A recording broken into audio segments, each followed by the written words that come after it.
Welcome back, everyone, to SVS Level Up. I am Ben from SVS in Lancaster. And I'm Miguel from SVS in Lancaster. And today we're playing Legend of Zelda Link's Awakening for the Game Boy.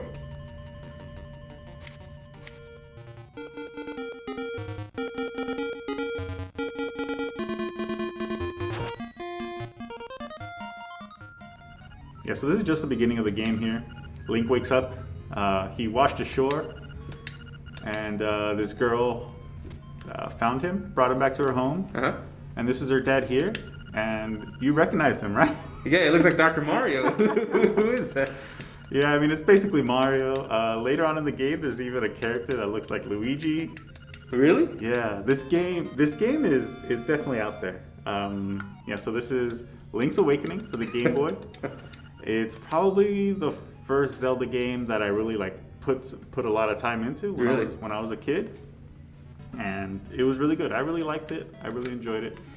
But yeah, it has a lot of weird elements and a lot of things make an appearance. So right now I'm supposed to go get his sword, but I can't even show you because I need my sword. But it incorporates a lot of things from different Nintendo games, mostly like Mario stuff. Like that? Like that. The chain chomp, which that's a Mario thing. Does it have the same name? He has an actual name. I think his name is Bow Wow. But Little Bow Wow? he's basically like a dog. Okay. But yeah, it's very interesting. This game included a lot of things from Mario. So you already saw Mario. There's even parts in this game where it becomes a side scroller, and you see Goombas. I think we'll get. No way. Yeah. So is this like a different? You know, how, like the whole timeline thing exists and stuff. Is this separate from that, or is this a whole other story? Yeah. So this is a direct sequel to A Link to the Past, which was the one on the Super Nintendo. It's the same Link. So after A Link to the Past, he's like, "Hey, I'm gonna go travel and keep training and become a better fighter." And so at the opening screen of this, he's on a boat sailing, to find new lands. Yeah, I saw that. And there's a storm, and it washes him ashore here. And so he just picked up his sword here that washed ashore as well. How convenient. Yeah. So there's his sword. He has his shield. Oh, it's his. Yeah. Oh, okay. Yeah. These are his things that he lost when his ship wrecked. Those little sea urchins also come out in Mario. I've seen them. Oh, really? Yeah, they'll hang out in the little traps. Well, yeah, this brought a lot of weird stuff into it. And the interesting thing is that the main Zelda people were not involved in making this game. Because they were like, oh, it's just for the Game Boy. It's just this little side project. You guys go ahead. So the team that did it was newer guys. And when they made it, they threw in a bunch of these characters from the Mario games, but they didn't even ask permission. I was about to ask that. How did they get away with that? They just did it, and then they were like, "Should we have asked for permission?" But then the higher ups, they okayed it, and we got this really interesting, very different game. This game doesn't even have Ganon as the villain. It doesn't have Zelda, because all that stuff is taken care of in A Link to the Past. But look who's in the middle right there. Yes, there's Yoshi. Okay, so I've never played this game. I have no idea what it's about, why any of this is even in here. Yeah, it's definitely it's very strange just because it has a bunch of different things that you don't see in normal Zelda games. But the concept of this one is probably one of my favorites. Oh, okay. Is that the same owl from Ocarina of Time? I don't know if he has the same name, but the owl that guides you and tells you things. Okay. I can't remember his name. It's I don't remember his name either. Kapora or something like that, right? I'm not too sure. It might be 2 words. I don't remember. All I know is that I would always mess up in the conversation. He would just talk and talk and talk. You're I'm just trying to skip this.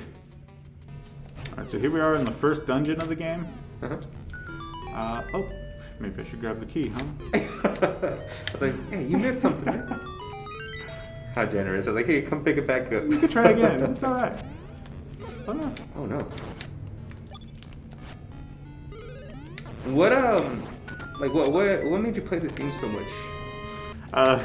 Because, with the Game Boy selection, I only had a few games, so So it was like I think a chance basically. Pretty so much. You kind of just stumbled upon it. Yeah, like actually, I borrowed this game from a friend of mine from middle school. Uh-huh. I lent him Super Mario Land 2, and he lent me this. Oh, nice trade. Yeah, but then I don't know if we like just forgot about it or what happened, but he never got the game back, and I never got the other game back. Oh, no. You know, but I mean it's fine. I really like this game. I think I would always know about it. I never got into I feel like the whole overhead thing. I never even like to play like that. Like, so I never gave it a chance. But looking at it right now, it looks honestly fun. Like I'd be willing to find out what the story is. Yeah. So the story with this game, sadly, I think I'm gonna spoil it for anyone here who doesn't know. But you know what? This game's 30 years old, so like. And if not, most people. Yeah. Well, I guess I could give a spoiler warning. But It's okay. as you progress through the game, like you keep seeing these weird things, and you keep being told that like, hey, you need to go wake up this. It's called a windfish. So at the top of the island, there's a mountain, and on top of that mountain, there's an egg. So there's something called a windfish in there, and it's sleeping, and it's dreaming. And, Inside the egg. Yeah. And this whole island is its dream. So you need to wake him up so that you could escape this dream of his. So when you're fighting like the bosses, they're not fighting you because they have like an evil plan. They're fighting you because they keep saying like, hey man, you're gonna ruin this for us. Once he wakes up, we will no longer exist. So they're fighting for their existence, which is like super dark. But look, here we get to a side-scrolling part, this? and you got Goombas. Oh, they're so happy. Let them exist, man. But yeah, so this is all a dream. That's Okay. why there's like these weird things going on. But I just find it so tragic that like even the villains, the bosses of each dungeon, they just want to survive. Yeah. They're like once you wake him up, we won't exist anymore. So Link is the villain. To them, Link is the villain because Ganon. he showed up out of nowhere, and suddenly he's like, "Oh, I'm gonna ruin your way of life. You won't even exist anymore." That does sound pretty sad. Yeah, but Link also like he needs to escape this dream. How are you doing somersaults now? Oh, I got this little feather thing. It's called like a Rock's feather, like ROCS, and it allows him to jump. So look, I could just like in Mario. So like, what was it called? Tanuki or something for like Mario? Like the same little tail? Yeah, Got a little so pretty much feather, that little whatever it feather was? thing that you get. Okay. So another thing, but also we keep seeing these Mario characters, and it's what lets you know like, oh, this is a dream. Oh, it's not that enough. Okay. Yeah. So how is it that he gets trapped in his dream? Because this windfish, he's like some kind of powerful being. Okay. So I guess his dream is powerful enough that it sucked in Link when his ship got wrecked. It like sucked him into his consciousness. So he's passed out somewhere, and his mind is in. I guess his Or is he mind. physically in the dream? I don't know. I really don't know. But somehow he has entered into this dream, and yeah, he wants to escape it, and he wants to wake up this windfish. Okay. I like it. Oh, it looks like you're about to get hit. Yeah, he's gonna hit me. Oh, look. Did it get you? Yeah, he got me. Oh, okay. Oh no, but it didn't do damage. Huh. Yeah, that's what I'm saying. I don't think it got you at all. All right, so after the first dungeon, these kids who were playing baseball earlier, they come up and tell you like, hey man, the moblins, like those monsters, they came in and attacked the village. They're like, oh no. But I love how panicked they are. It's so synchronized. And the music is just like, it's like, oh yeah, like I'm in a rush. They got their ball stolen probably. It's like, give my ball back. All right, and this is the guy who has taken the chain chomp, Bow Wow. So I gotta, survive his attacks. What is he even throwing at you? I don't know, spears maybe? Basically, you just gotta block them and get out of the way so he runs into the wall. Oh, knocked himself out. Yeah, and then that's when he's vulnerable to getting hit. So he's more of a bull then, okay. Yeah. Because I thought he looked like that guy Pete for Busy, like that cat Oh, guy. that old cartoon. Yeah. I mean, that makes a lot more sense. Man, I don't know how many hits he takes, but I've gotten him like 5 times already. I mean, he's pretty big. Let's see. Oh no. Oh, did you miss? He like bounced off of it somehow. There you go. Come on. Oh no, he's still taking it. Yeah. Come on. There we go. Okay. So, That's how you always know you defeat a boss in like these old school games. They flash. Like. Yeah. So then after that, that's when I get him. Hey. Oh, there he goes. Like, hey, buddy. You found the puppy. I saved him. Oh, what are you doing? You dragging him? I don't know. I guess I'm walking him, you know? He has a chain. Because the way that he works in this game, he's kind of like a dog. Yeah, well, yeah, I think he's a dog in like the Mario games as well. Like he's always chained up and stuff. Chain chomp. But like he's a very powerful companion to have. Mm-hmm. Because he just eats everything. Wait, so you get to keep him there for like the rest of the game? No, it's just for a while. Oh, okay. But if I just look, he ate that guy. He ate that guy. Oh man. So like he's very convenient to have and very powerful because he just he gobbles everything up. Can he take damage? Probably not. And no, nothing hurts him. Awesome. But he can get kidnapped. Yeah. But yeah, look at that. He takes care of these guys for me. So basically, you have to take him back to his owner. But then she's like, "Oh, thank you for saving him. Do you mind walking him for a bit?" So then you could use him in to get into the next dungeon. Uh-huh. And then for like a little bit after that dungeon, so you could unlock some other things. But then you take him back and that's it. But like it's really nice to have him just because of that. Because of he takes everything out. Okay. That's pretty cool, man. I like how they added all the other characters and stuff. Like, yeah, like it's all part of the dream and stuff, but a little familiarity. Like, check this out, a little crossover and stuff.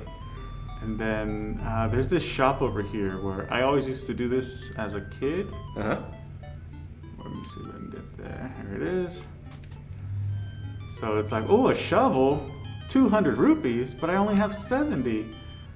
So then you gotta try to outwit this man. What did you do? I took it. Oh man, like, so okay. Guess what? You got it for free. That other little boss labeled you an assassin, and now you're a thief? Yeah, and so now from now on, because I stole that, for the rest of the game, whenever I talk to somebody, instead of them calling me by my name, they'll call me thief. Oh wow. But then this guy's pretty angry, want to go back to his shop. What's he gonna do? What? He makes you pay the ultimate price, he says. Death? He killed you. He kills you. What? But now that I'm back, all of a sudden there's a bow for 980 rupees. That's hilarious. He's on to you now. Look at him. And I was able to take it too. If he sees you, then he's like, hey, you have to pay for that first, and you get to stay in there. But you just got to keep walking around him, and that pretty much does it. I think you should go find out if he forgave you. Oh no, he'll do the same thing. That's funny. But yeah, I mean, this is definitely it's a very interesting game. It's very different from all the other Zelda games. It really is. But I think it has a very interesting story. Again, it's just very tragic. Yeah. But yeah, I mean, I think that's gonna do it for us for this episode. I'm gonna keep battling it out a little bit longer now that I have my Chain Chomp buddy with me. But this is definitely one of my favorite Zelda stories. The graphics aren't amazing because it was the Game Boy, but it has its charm. The music is really cool. But yeah, this game definitely gets Miguel's seal of approval. There you go. Yeah, for what it is, yeah, man. I like it. From what I see, like, I'll check it out. Yeah, it's the graphics do turn me away, though. I'm not gonna lie, but well, if you play it on Game Boy Color, it has more color. This is just the stock Game Boy coloring. Well, okay. But they did re-release this game, which we're gonna get to as well. They did it for the Nintendo Switch in 2019, but it looks a lot better. Cool. So yeah, that's gonna do it for us. Thank you for watching. All right, everyone. Just keep walking.